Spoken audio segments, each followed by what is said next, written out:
Extra, extra, read all about it! Welcome to the Empire's Recap, and today we will be going over the chaos and drama of our somewhat respected rulers.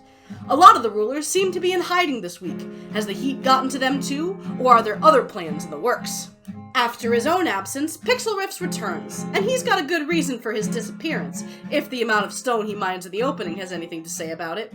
He's got big plans, and those plans are made easier with Swift Sneak, so he puts on his explorer's hat and returns to the ancient city outside of this new strip mine.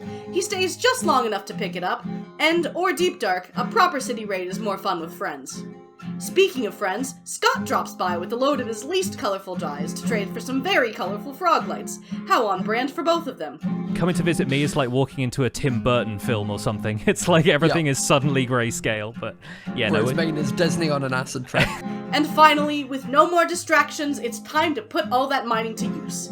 In a single epic time-lapse, Pixlriffs constructs the Great Bridge, a massive structure from the old world that spans the entire breadth of the lake towards the old Savannah capital.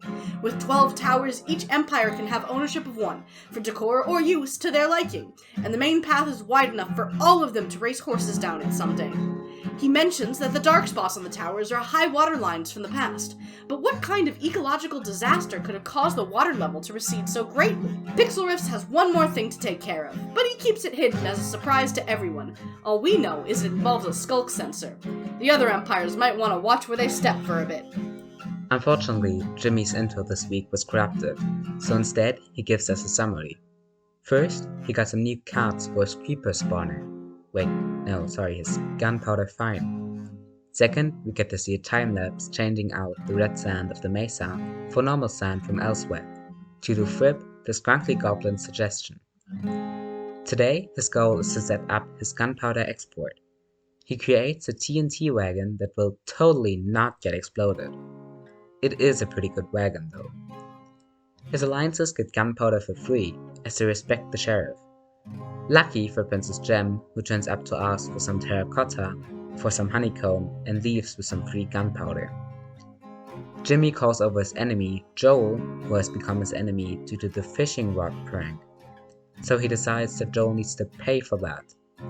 Literally, as Jimmy is forcing him to pay 2 diamonds per stack for gunpowder. He walks a few thousand blocks to Catherine's base to lay down some law. He leaves some signs telling her to pay up or else. It's not that threatening though. He has respect and he respects the law, so he's not going to lower himself to Catherine's level and take something from her. Hopefully, nobody will take it upon themselves to steal something else. Maybe his cowboy hat? At least the local pirate isn't stealing anything. Yet.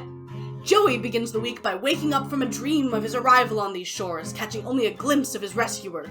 Who is this dashing porcine pirate, and where is he now? He sets out for the best place to find answers about an animal, Animalia. Joey gets shot on the road, but luckily Mayor Lizzie gathers his things for him. She lets him speak to Counselor Dirk, the wisest pig ever. Wise enough to give Joey a vision of where his rescuer is without saying a word. Joey follows the vision back to where he first washed up, and there he is, Sir Piggles, locked away by Skeletron's army. Rescuing the rescuer, Joey brings Sir Piggles home to the newly named Forgotten Cove in the heart of newly named Eversea, and makes a connection just long enough to find out his crew is all alive, scattered to the winds, waiting to be found.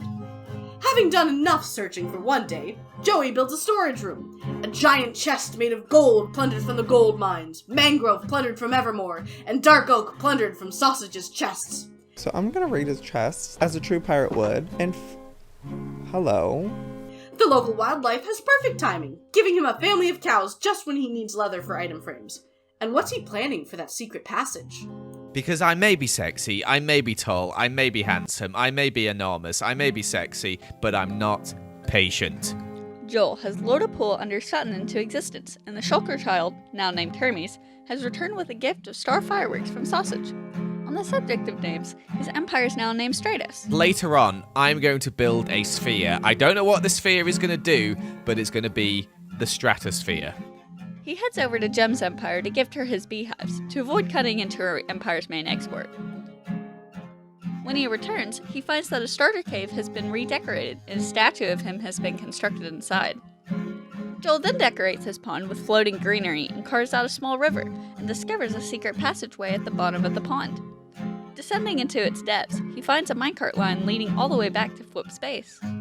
He also builds the beginnings of a village, giving us a tour of a farmhouse and its many fields of crops and livestock. He ends the episode by seeking out a matching goat horn as a souvenir for Hermes to bring back to Sausage.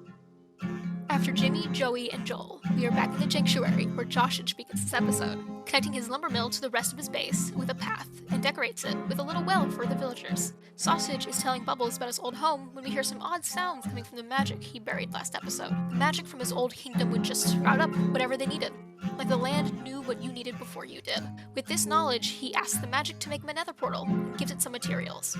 When it suddenly sprouts up a portal, he goes in the portal where he mines some nether wood to have all the wood types up for sale. And later, he finds another fortress where he collects the head of a wither skeleton. When he gets home, he takes the skull and turns it into a banner pattern for his banner maker, who then creates the skull pattern for Joey to use on his pirate ship.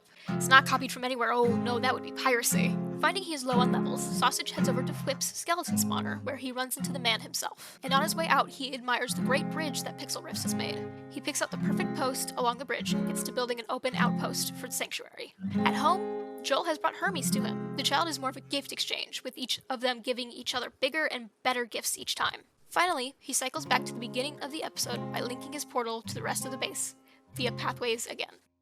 Scott's goal for this episode is building. He starts the episode with a time-lapse of a beautiful build to decorate his flower farm. He wants to add frog lights, so meets up with Pixel to trade for some gray and cyan dye. Talking about color, there's only 3 more colors for his llama best friends before he's got every single one. He now has a masked llama, whose intentions are as hidden as his face. The final thing he wants to do is build a storage room, which probably should have been built before, but take your time. We see the time-lapse of his cool new storage buildings, and he gives a tour before linking the storage room up to Chromia's main road. He's slowly going and meeting all the other rulers in the area, and mentions Joel tried to murder him, although they haven't officially met, despite being neighbors. Meanwhile, Lizzie is meeting other rulers via fish, as last week's cod trail leads to a shop, where Lizzie almost falls for another casual scam by Pirate Joe, but Joey seems to have just scammed himself instead. She has no trail of fish to lead her home, and passes through a mangrove forest. She's scared of a witch turning her into a frog, and meets someone on the other side. Shelby turns out to be the witch in the forest, but she seems a lot more friendly than expected. Lizzie finds her way home, bringing a frog on a lead, and meets up with Flip, who's passing by with a gift. Boris the Hog, ambassador to the goblins, meaning her first official alliance. Finally, she can implement the Critter Council, minus Cherry Blossom the Axolotl, who gets demoted to exhibit. But hey, at least he'll be more useful there. After a quick trip to the end for a purple fireplace, she summons the local god. One, Joel. Ahem. Your greatness, the most mighty, muscly god of above average height, please hear my call for aid in these desperate times. Lizzie? Joel is here to silk touch some crystal, but it doesn't end well. Thus, an arc of overthrowing gods seems very plausible. Remember, kids, don't meet your idols. And with that, join us next week for more chaos and shenanigans. Thank you for watching, liking and subscribing, and an extra thanks to everyone helping out with the project. Check them all out down below.